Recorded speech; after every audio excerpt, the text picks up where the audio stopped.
भारत 3 दिन के युद्ध में पाकिस्तान को धुआं धुआं कर चुका है, लेकिन राहुल गांधी ने जो बात कह दी उसके बचाव में कांग्रेस पार्टी और आगे बढ़कर पीएम मोदी की को कई बातें और कह रही है उनको लेकर। इस पर बीजेपी भी जबरदस्त तरीके से भिड़ गई। इस राजनीति में कांग्रेस और बीजेपी की टक्कर से कैसे चिंगारियां निकल रही हैं, देखिए जरा। जो हमारे बेचारे भक्तजन हैं, पिछले 11 साल से एक पिक्चर बना रहे थे अपने हीरो, मुकद्दर का सिकंदर। पिक्चर बन गई। पिक्चर बनने के बाद जब निकल कर आई, वो निकली नरेंद्र का सरेंडर। मुकद्दर का सिकंदर तो पता नहीं कहां गया। और नरेंद्र का सरेंडर, ये रैलियों का प्रेम चोपड़ा। हम ये पूछते हैं इनसे, भाई रैलियों का प्रेम चोपड़ा डोनाल्ड ट्रंप के आगे क्यों रो पड़ा? क्यों नहीं जवाब देते? तो राहुल गांधी जी, आप, आपकी पार्टी और आपके खानदान के कारनामे आजाद हिंदुस्तान के कैलेंडरों में सरेंडर से भरे पड़े हैं। हमारे प्रधानमंत्री श्री नरेंद्र मोदी जी भारत मां के शेर अर्थात हमारे नरेंद्र भारत मां के मृगेंद्र हैं, और आपके खानदान के सरेंडर आजाद हिंदुस्तान के कैलेंडर में भरे पड़े हैं। कांग्रेस पार्टी की एक बहुत बड़ी दिक्कत है, वो अपनी गलतियों से कभी नहीं सीखती। उनके सामने प्राइम एग्जाम्पल है कि राहुल गांधी ने चौकीदार चोर है, चौकीदार चोर है, ये नारा लगा के सोचा था कि वो नरेंद्र मोदी को जो है वो लोगों की नजर में करप्ट साबित कर दे। भाई पब्लिक ने उनको बाहर बैठा दिया, राहुल गांधी को, कि तुम बाहर बैठो, हम नहीं मानते चौकीदार चोर है। इसी तरीके से वो अडानी अंबानी करते रहे हैं पिछले कई साल से। सोचते हैं यही नैरेटिव बेचूंगा, इससे मोदी को पीछे कर दूंगा। बहुत हाथ पैर मार रहे हैं तो भी 3 चुनाव में 99 सीट पहुंच पाए। उनको समझ ही नहीं आ रहा भाई। किसी ने कान में बोल दिया कि एक ही बात बार बार बोलोगे तो पब्लिक मान लेगी, लेकिन बॉस आपकी क्रेडिबिलिटी भी तो होनी चाहिए कि आप जो बोलते हैं वो सच्ची बात है। राहुल गांधी और कांग्रेस पार्टी वो क्रेडिबिलिटी खो चुके हैं। पब्लिक को भरोसा ही नहीं होता इन पर कि ये देश हित में कुछ सोच सकते हैं। राहुल गांधी की राजनीति ऐसी है कि वो किसी की सुनते नहीं है। अगर सुनते होते तो सरेंडर वाली बात वो नहीं करते, क्योंकि खुद उनकी पार्टी में शशि थरूर और सलमान खुर्शीद जैसे नेता कह चुके हैं कि ट्रंप की मध्यस्थता वाली कोई बात ही नहीं। ट्रंप तो कुछ भी कहते रहते। राहुल गांधी को अपने नेताओं को ही सुन लेना चाहिए। कुछ नहीं तो राहुल गांधी को सेना पर ही भरोसा कर लेना चाहिए, क्योंकि सेना ऑन रिकॉर्ड कह चुकी है कि पाकिस्तान के डीजीएमओ की तरफ से फोन आने पर सीज फायर हुआ। खुद सीडीएस जनरल अनिल चौहान कह चुके हैं कि पाकिस्तान ने 48 घंटे लड़ने का प्लान बनाया था, लेकिन 8 घंटे में उन्होंने सरेंडर कर दिया। लेकिन नहीं, राहुल गांधी को सरेंडर कर दिया भारत ने, सरेंडर कर दिया नरेंद्र मोदी ने। यही नैरेटिव बेचना है। अच्छा, मैं आपको एक चीज और दिखाता हूं, बहुत कमाल की बात है। आप जरा इसको गौर कीजिए कि किस तरह की चीजें चल रही हैं इस देश में। जो ऑपरेशन सिंदूर हुआ, आप देखिए कि जो ऑपरेशन सिंदूर हुआ वो 6 मई को हुआ। 6 और 7 मई के बीच में रात में ऑपरेशन सिंदूर होता है, ये सबको पता है। 25 मिनट में भारत ने 9 आतंकी ठिकाने फोड़ दिए थे। भारत ने क्या बोला था कि भाई हम टेररिस्ट को मारने जा रहे हैं, आतंक के खिलाफ लड़ाई, यही बोला था ना। इसके बाद भारत ने 7 तारीख को फिर लड़ाई लड़ ली हो, 8 को लड़ ली हो, ऐसा तो नहीं कर रहा था भारत।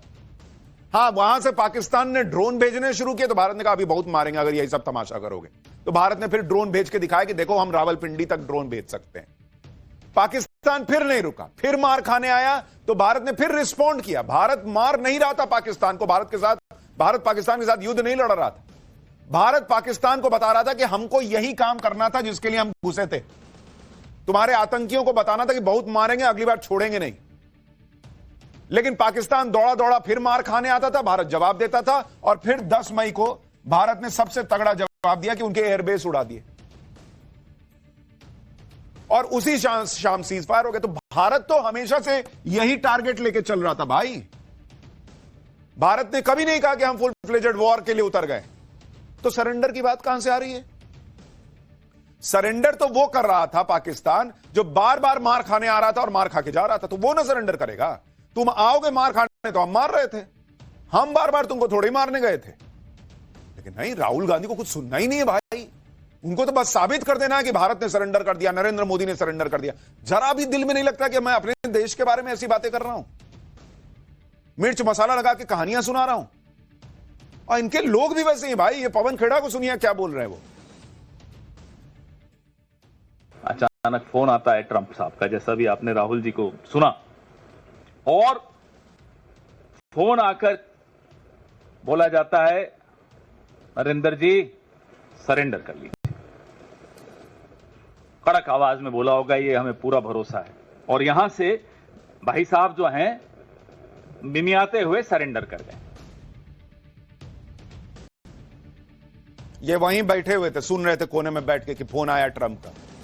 अभी तक तो अमेरिका ने यह कहा भी नहीं है कि इसको लेकर ट्रंप और नरेंद्र मोदी की बात हुई थी। जो भी बात होने की बात है वो अमेरिका के दूसरे नेताओं की बात होने की बात है, वहां के एनएसए और अपने एनएसए के बात होने की बात है। पीएम मोदी और ट्रंप की डायरेक्ट बात हुई हो कि सरेंडर कर दीजिए, सीजफायर कर दीजिए, ये कहां सुन लिए? ये पेगासस लगा के बैठे हैं क्या नरेंद्र मोदी के ऑफिस वाले फोन? राहुल गांधी और कांग्रेस पार्टी भी अच्छी तरह जानते होंगे कि वो जो बोल रहे हैं उसका फायदा पाकिस्तान उठा रहा है।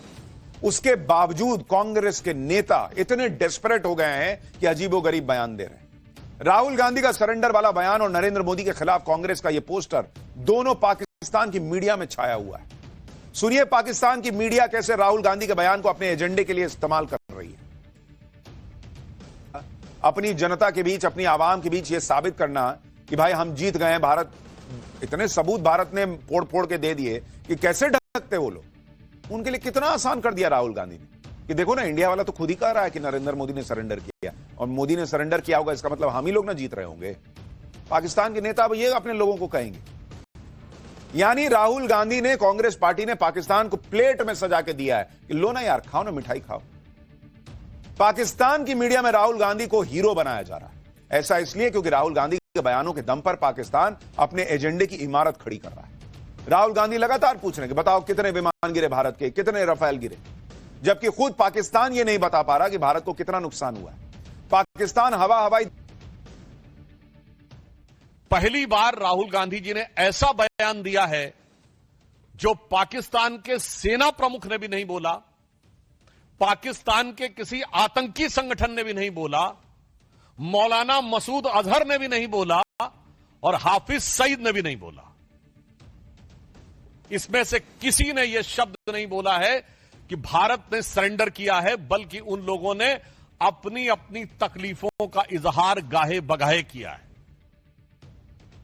कि शहबाज शरीफ और आसिफ मुनीर के इकबालिया बयान के बाद भी अगर आपको समझ में नहीं आ रहा है तो आपको क्या कहा जाए? राहुल शरीफ कहा जाए या राहुल मुनीर कहा जाए?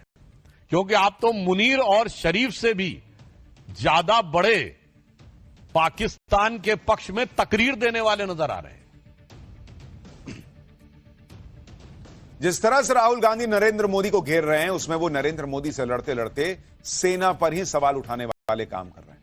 इसी बात पर बीजेपी राहुल गांधी को सुना रही है। बीजेपी नेता राहुल गांधी के लीडर ऑफ ऑपोजिशन की जगह लीडर ऑफ पाकिस्तान बता रहे हैं। पाकिस्तान की मीडिया में जो राहुल गांधी को लेकर छप रहा है उसका स्क्रीनशॉट डाल रहा है।